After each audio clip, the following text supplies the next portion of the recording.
네, Fundamental of RTBase HDB의 1차시 교육이 시작됐습니다. 1차시 교육에서는 저희가 어떤 내용들을 살펴볼 거냐 하면요. 먼저 RTBase HDB, 이 HDB라고 하는 DB 컨셉에 대해서, 그리고 RTBase HDB의 어떤 특징들에 대해서 먼저 살펴볼 거고요.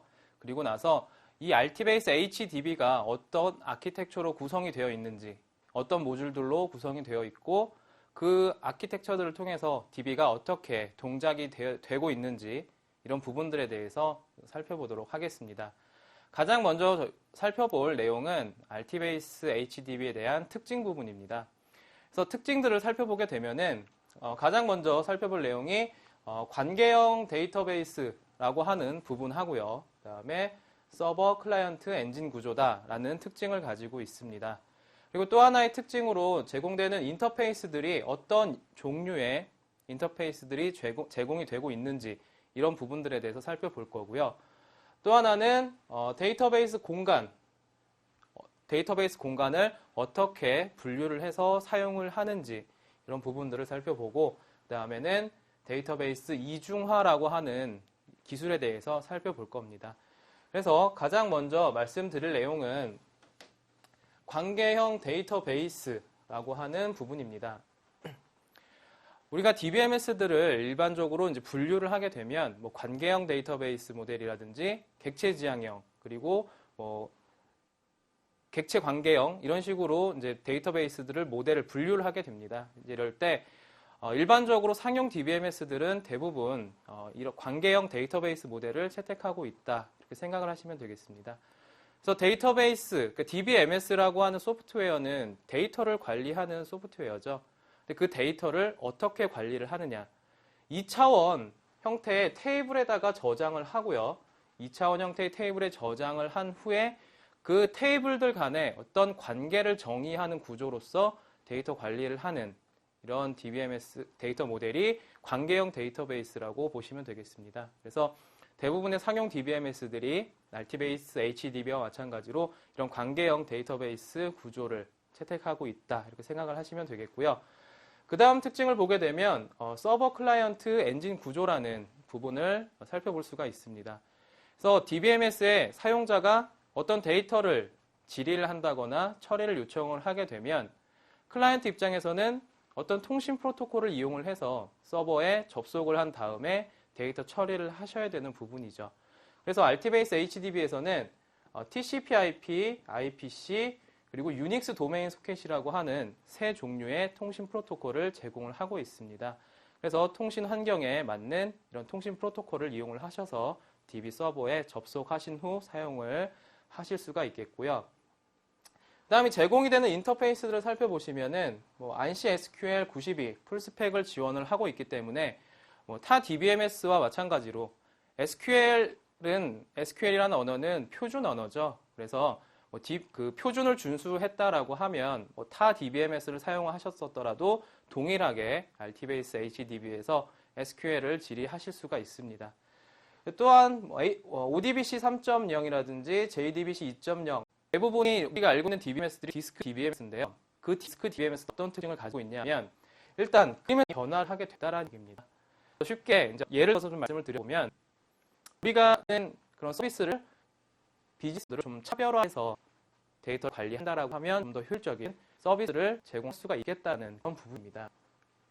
그래서 데이터를 차별화해서 관리를 하게 되면은 앞에서 말씀드린 그런 서비스들을 원활히 제공할 수가 있겠다는 부분이네요. 그러면 어떻게 데이터들을 차별화해서 관리할 것인가? 앞에서 두 종류의 DBMS에서 말씀을 드렸습니다. 각각의 특징들을 말씀을 드렸죠. 메모리 DBMS 같은 경우에는 빠른 데이터 처리가 가능한 그런 서비스에 적합하다 이렇게 말씀드렸고요. 디스크 DBMS 같은 경우는 좀 더 대용량의 데이터를 처리할 수 있는 그런 환경에 적합하다 이렇게 말씀을 드렸습니다. 그래서 데이터 속성을 고려했을 때 액세스 빈도가 높은 최근의 데이터들, 그러니까 빠른 데이터 처리를 요하는 그런 데이터들이겠죠. 그런 데이터들은 메모리 DBMS에서 처리를 하면, 관리를 하고 처리를 하면 좀 더 효율적으로 실시간적인 데이터 처리가 가능하죠.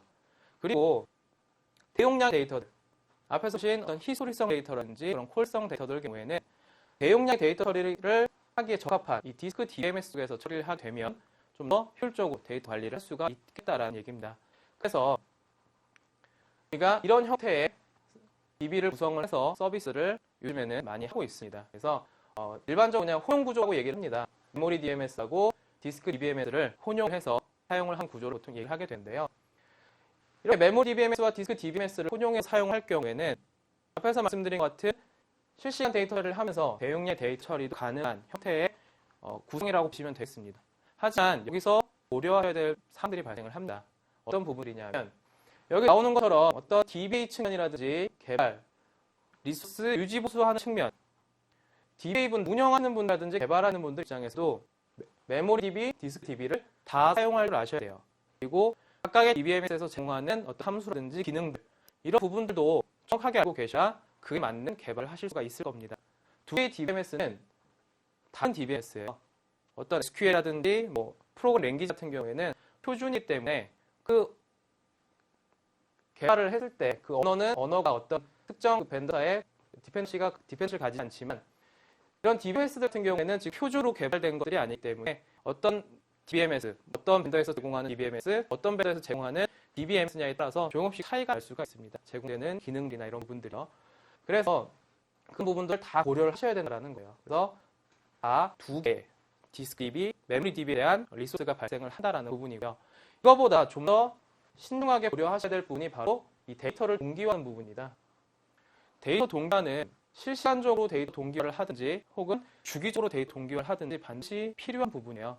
그래서 이런 부분들도 두 개의 다른 DBMS 간에 데이터 동기화를 해야 한다는 어떤 부담이 될 수도 있고 신중하게 고려해야 하는 그런 상황이 될 수 있습니다. 그래서 RT베이스에서는 하이브리드 컨셉의 DBMS를 출시했다라고 보시면 되겠습니다.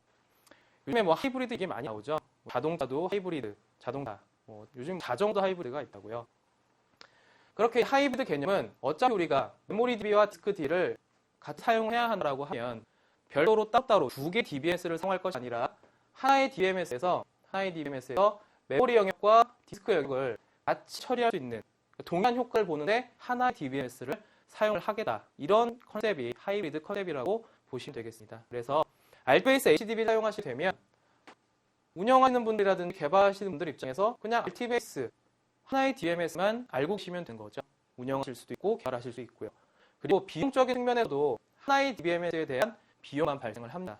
그래서 비용적인 측면에서도 절반으로 줄어들게 되겠죠. 그래서 리소스들의 혼용으로 사용했을 때보다 다 절반으로 줄어든다. 이렇게 보시면 되겠고요. 또 하나 이런 리소스 측면 외에도 아까 말씀드린 데이터 동기화해야 한다는 이런 부분도 발생을 하지